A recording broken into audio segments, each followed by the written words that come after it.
freestyle. No, fuck it, let me go. Depuis que j'ai commencé, on dit que le SEO. Je vais faire un post sur LinkedIn qui marche, tu dis que le SEO est bien.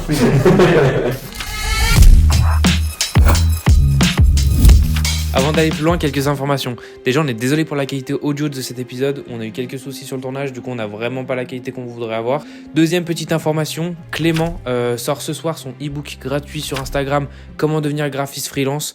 Ça vous coûte absolument rien, donc allez jeter un coup d'œil si vous êtes intéressé. Et puis comme ça, vous pouvez lui faire quelques petits retours, etc. Et vous pouvez justement gagner en compétences, en expertise. Et troisième information, j'ai changé d'activité parce que je me sentais plus épanoui en montage vidéo, comme j'ai pu en parler dans le premier épisode. Maintenant, je propose des services qui me plaisent, qui me donnent vraiment envie de me surpasser. Globalement, je suis devenu graphiste, plus précisément, je suis brand et motion designer. Je vais toucher à un peu tout ce qui touche au design. Allez voir mon Instagram, Stanislas.Charvet, page LinkedIn aussi, Stanislas.Charvet. D'ailleurs, je vous mets celle de Clément et Marc-Henri Charles aussi à l'écran. Je vous laisse avec Clément qui va vous expliquer un peu plus en détail ce qu'est le SEO. Comme l'a dit la Stan, je vais vous faire un petit point sur le SEO, savoir vraiment ce que c'est pour pas que vous soyez perdu pendant la présentation. Du coup, le SEO, en anglais Search Engine Optimization, ça ne veut rien vous dire pour vous. Mais en français, du coup, cela signifie optimisation pour les moteurs de recherche. Donc en fait, c'est simplement toutes les techniques qui sont mises en place pour apparaître dans le moteur de recherche. Parce que demain, si vous créez un site internet, si vous ne faites pas du coup de SEO, vous serez invisible, personne ne vous trouvera. Et notamment, la pratique numéro 1 qui est utilisée pour se placer sur le moteur de recherche, ça va être de la création d'articles, de blogs et de la création de contenu.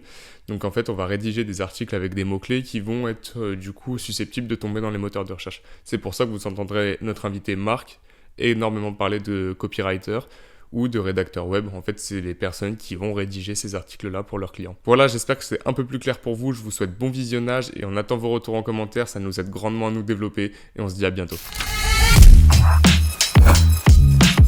Déjà, merci de m'accueillir pour ce podcast. Avec plaisir. Moi, ça fait à peu près une dizaine d'années maintenant que je suis dans le web. J'ai commencé en agence à Lyon, chez Cybercité. J'ai commencé dans la rédaction de contenu. Donc, à l'époque, on rédigeait du contenu sur des PBN, sur des blogs pour faire des backlinks sur le client, etc. C'était assez fun. Et je suis vite passé chef de projet SEO, et maintenant ça fait à peu près 4 ans que j'ai ma boîte, et je me suis spécialisé au-delà du SEO, dans la création de sites et dans l'accompagnement SEO pour mes clients. Tu peux nous dire en 2-3 mots vraiment simples en quoi consiste le SEO, ce que c'est réellement, ce qui est la tâche d'un rédacteur SEO, ou toi, ce que tu peux faire par exemple avec tes clients, et leur expliquer vraiment en 2-3 mots simples ce que c'est réellement. Ouais, alors c'est assez simple, le SEO c'est avant tout une question de visibilité. Ok. Demain, tu peux avoir n'importe quel budget, tu crées un site internet, si t'as pas de visibilité, tu fais pas de business. Donc l'idée du référencement, ça va être de se dire, ok, maintenant j'ai mon site internet, comment je fais pour me positionner sur un mot-clé? Par exemple, je sais pas, t'es garagiste à Lyon, comment faire pour être premier sur les garagistes qui ont 3, au moins en première page? En tout cas, si on peut encore dire qu'il y a des pages sur Google.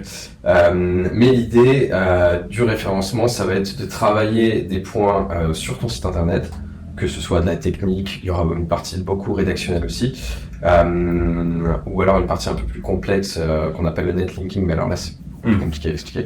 Mais l'idée, ça va être de travailler aussi bien le site qu'en dehors du site pour faire monter ton site sur des mots-clés, pour que tu sois visible dans les pages de résultats de Google ou sur les autres navigateurs. Mais je pense qu'on va parler principalement de Google, vu qu'ils ont plus de 90% des parts de marché en France, c'est ce qui va plus nous intéresser. Ouais, donc si je résume bien ce que tu dis en 2-3 mots, c'est comment se retrouver premier sur Google pour vendre plus. Dans l'idée, c'est ça. Bon, Dans l'idée, c'est bien, mais c'est pas toujours évident, bien sûr, c'est l'objectif. c'est l'idée. Ouais. L'idée, c'est la visibilité. Est-ce que selon toi le SEO est immortel? Je connais déjà plus ou moins ta réponse. Évidemment, tu sais ce qu'on dit. Moi, j'ai commencé le SEO il y a à peu près une dizaine d'années, comme je vous disais tout à l'heure. Depuis que j'ai commencé, on dit que le SEO est mort. Tu veux faire un post sur LinkedIn qui marche, tu dis que le SEO est mort. Tous les ans, on le dit parce que ça va trop vite, ça change trop vite, etc. Surtout ces dernières années, l'algo de Google il change à une vitesse folle. Avant, c'était vraiment le spam. Vraiment, quand j'ai commencé le SEO, on spammait, ça marchait très bien. Avec quelques techniques, tu pouvais être vraiment facilement dans le top 5 de Google en faisant que du spam. Aujourd'hui, tu spams sur Google, à moins d'être vraiment fort en technique un peu secrète, on appelle ça black hat entre guillemets. Mais à moins d'être vraiment balèze en SEO, tu spams, ça marche pas. Aujourd'hui, c'est vraiment la qualité. Et même si le métier se transforme totalement parce que du coup les rédacteurs, on peut imaginer qu'ils aient moins de boulot avec les IA, etc. Même si j'ai du mal à y croire, parce qu'il faudra toujours des experts, entre guillemets, qui connaissent comment on recherche un mot-clé, qu'est-ce qu'il faut rédiger, etc. Comment on optimise un site, comment on intègre un contenu. J'ai du mal à croire qu'on puisse se passer... Ouais, donc si je rejoins ton raisonnement par rapport à tout ce que tu as dit, du coup l'IA intervient plus dans le processus du SEO que dans la rédaction pure, plus dans l'analyse, dans la recherche des mots-clés. Parce que ce qu'on a oublié de dire, je pense, à ceux qui nous regardent, c'est du coup là en fait le SEO c'est vraiment relié du coup au moteur de recherche Google, qui est lui-même un algorithme qui change tous les jours. Tu me racontais la dernière fois, ceux qui font l'algorithme, ils vivent bien cachés, on les connaît pas, ils ont pas envie de se faire connaître, on n'a pas envie qu'on les connaisse. Donc en fait c'est vraiment plus des outils qui vont te permettre de t'adapter à l'algorithme qui évolue constamment pour pouvoir concurrencer ceux qui sont déjà passés depuis un moment. Ouais, c'est un peu ça. L'idée c'est d'avoir toujours un petit temps d'avance sur Google. Je sais vraiment pas si c'est possible. Pour l'instant Google il n'est pas encore assez performant, je pense, pour détecter tout ce qui a été créé par l'IA. Je pense qu'on aura toujours un petit temps d'avance, il y aura toujours des petites failles qu'on pourra exploiter, etc. Mais l'idée, ça va être d'allier toutes les nouvelles technologies, de s'adapter. En fait, c'est ça, le SEO, c'est vraiment s'adapter aux nouveaux logiciels, s'adapter aux nouvelles technologies et faire une veille vraiment constante. C'est vraiment la base. Si tu veux obtenir de la visibilité aujourd'hui, il faut que tu sois à fond sur la veille. À fond. Franchement, la veille, quand tu es en freelance, dans le digital surtout, dans tous les domaines que tu fais, si tu fais pas de la veille, t'es mort. La veille, c'est vraiment un truc qui est genre nécessaire pour te démarquer des autres et pour toujours avoir un step d'avance sur la concurrence ou même dans ton domaine, tu vois, pas de performance, ce genre de choses. C'est que ce soit, par exemple, dans le graphisme, que ce soit genre sur les nouvelles trends qui sortent, etc. Ou même au-delà de ça, par rapport aux plugins que tu as sur les logiciels et tout, des trucs comme ça. Et en vrai, franchement, je pense que la veille, c'est vraiment ce qui peut te booster un peu, entre guillemets, tu vois. Non, moi je te rejoins de fou là-dessus, on sort un peu jusqu'à des CEO, mais par exemple là, Apple a sorti fait une nouvelle conférence il y a pas longtemps et ils présentaient leur nouvelle interface sous forme de toolbox. Et ça va vraiment exploser, je commence à le voir partout, j'utilise déjà moi, en fait j'essaie de prendre de l'avance, de me positionner et de dire les gens le voient, ça va sortir, et du coup mes clients potentiels s'identifient à ça. Je trouve ça en fait dans tous les domaines, et en vrai pour les gens qui nous regardent, enfin je pense que vous êtes d'accord avec moi, regarder ce qui se passe en France c'est cool, mais aux US ils ont un niveau d'avance sur tout. Ils ont vraiment un niveau d'avance sur tout, et tout ce qui arrive en France ça arrive avec un ou 2 ans de retard si tu suis pas ce qui se passe déjà en avant, donc je pense que si tu regardes ce qui se passe aux US, et que tu t'imprègnes bien, que tu prends le temps de comprendre les réflexions, tu l'appliques en France, il y a moyen de trouver sa place partout, je pense. Ouais, c'est vrai. En fait, ce qui est bien aujourd'hui, je trouve, si on continue à parler de veille, c'est qu'aujourd'hui, c'est une simplicité de faire de la veille, c'est amusé. À l'époque, les très anciens, ils ont connu tout ce qui est flux RSS, etc., machin, c'était ultra compliqué, ultra chiant. Après, t'en as fait encore, après, t'avais les blogs, donc tu devais connaître les noms des blogs, tu devais aller chiner les articles, etc. C'était un peu compliqué. Franchement, aujourd'hui, t'as un bon réseau sur LinkedIn, t'es abonné à 2-3 newsletters, t'as tout sous la main, quoi. Moi, je fais de la veille sur un métier qui me concerne pas du tout, enfin, je veux pas du tout en faire mon métier, mais sur le CRO, l'optimisation du chiffre produit, etc., l'optimisation du taux de conversion. Je trouve ça passionnant, parce que je fais de la création de site aussi, donc j'essaie de me former à tout ça, même si je préfère faire appel à des experts, parce que c'est pas trop mon truc. Mais c'est tellement facile. Tu suis les 2-3 bonnes personnes. T'as des infos tout de suite, t'as des templates.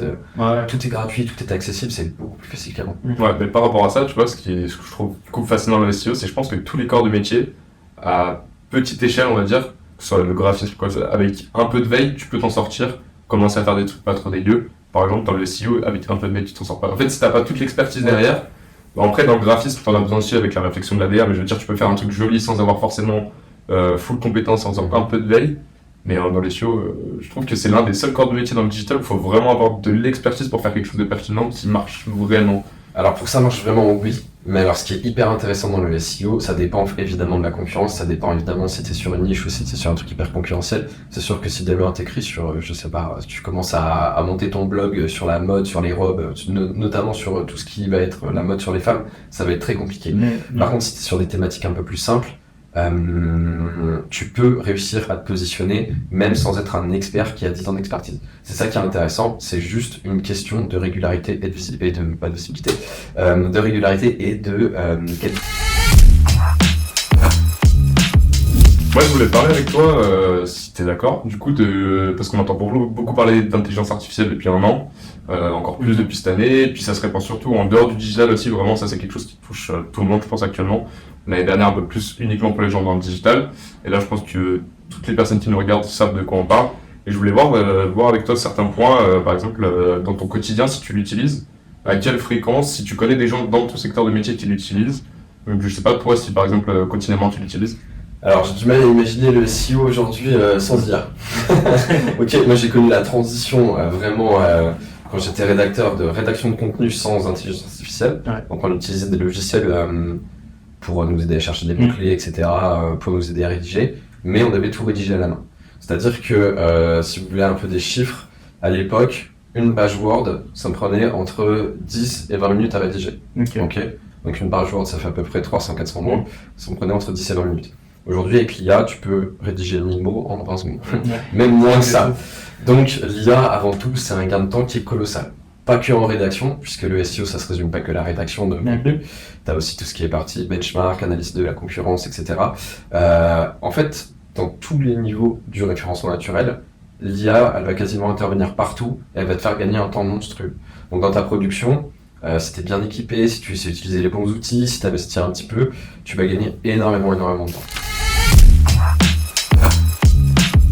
Estimant à combien de temps que tu gagnes par jour. Imaginons tu compares une journée normale de rédaction où imaginons que tu fais que de la rédaction sur 8 heures. Imaginons le même contenu, tu gagnerais combien de temps? Ah, c'est extrêmement difficile de répondre à cette question. Même moi, j'en ai pas la moindre idée. Tout ce que je peux te dire, c'est qu'aujourd'hui, ce que j'essaie de faire, c'est à peu près 70-80% d'intelligence artificielle, en tout cas dans la rédac, et à peu près 20-30% de je repasse sur le contenu avec toutes mes connaissances SEO, etc. Mais je pense qu'on fait facilement du x10, même beaucoup plus en gain de temps. Du coup, tu as connu vraiment le moment où tu as vu les choses s'accélérer, ou si tu loupais le coche, un rédacteur qui veut pas utiliser l'IA parce qu'on va dire qu'il s'est dit c'est pas bon, il va disparaître petit à petit dans le temps. Alors, je sais, c'est difficile à répondre encore une fois. En fait, aujourd'hui, si tu veux, il y a deux choses en référencement naturel, en tout cas dans la rédaction de contenu, qui sont hyper importantes. C'est en premier lieu la qualité et la régularité. J'ai du mal à imaginer un rédacteur qui fait de l'IA plus ses compétences et un rédacteur qui fait sans IA un match en termes de régularité. C'est-à-dire que quelqu'un qui fait quasiment que de l'IA, en termes de rythme de publication, il va être beaucoup plus... son rythme il va être beaucoup plus conséquent que quelqu'un qui va rédiger tout à la main. Donc j'ai du mal à imaginer qu'on puisse se passer d'IA, en tout cas en 2023-2024. Ça va être compliqué si t'es full rédacteur en mode à la main. Après, ok, tu peux rédiger sur des mots-clés bien précis, sur des thématiques, si tu veux aller choper du 10, 15 000, 20 000 mots, des énormes articles très compliqués, très complexes, qui vont être très bien traités. Mais alors si tu veux faire du volume dans une stratégie de balance du contenu pour avoir plus de visibilité sur un ensemble de mots-clés assez large, j'ai du mal à imaginer que tu puisses te passer de l'IA. Donc en fait, il y a la disparition de rédacteurs purs et durs, et plus du coup la mise en avant de toute la réflexion de la stratégie. Si on fait dans les grandes lignes, bien sûr, mais... Alors, si on veut faire un raccourci, oui, un petit peu. Alors, pas totalement, mais disons qu'en fait, aujourd'hui, c'est vraiment un mix des deux. C'est-à-dire que tu peux pas faire full IA.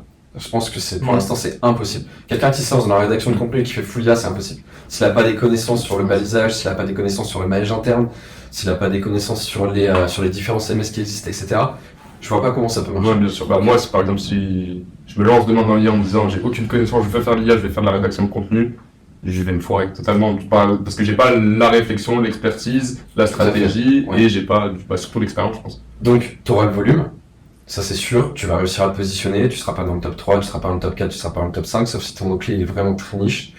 Donc c'est déjà une bonne chose d'avoir le volume, mais de plus en plus aujourd'hui c'est la qualité qui va primer, et l'idée c'est de réussir à allier volume, qualité. C'est pour ça qu'on utilise l'IA, mais en même temps on a toujours besoin de professionnels du SEO. Et tu peux pas te lancer en mode vas-y demain je lance rédacteur de contenu. Et j'y connais rien en SEO, je balance du contenu et ça va marcher. Sauf si vraiment ton mot-clé il est super niche. Mais dans l'idée, c'est pas à 90% des clients.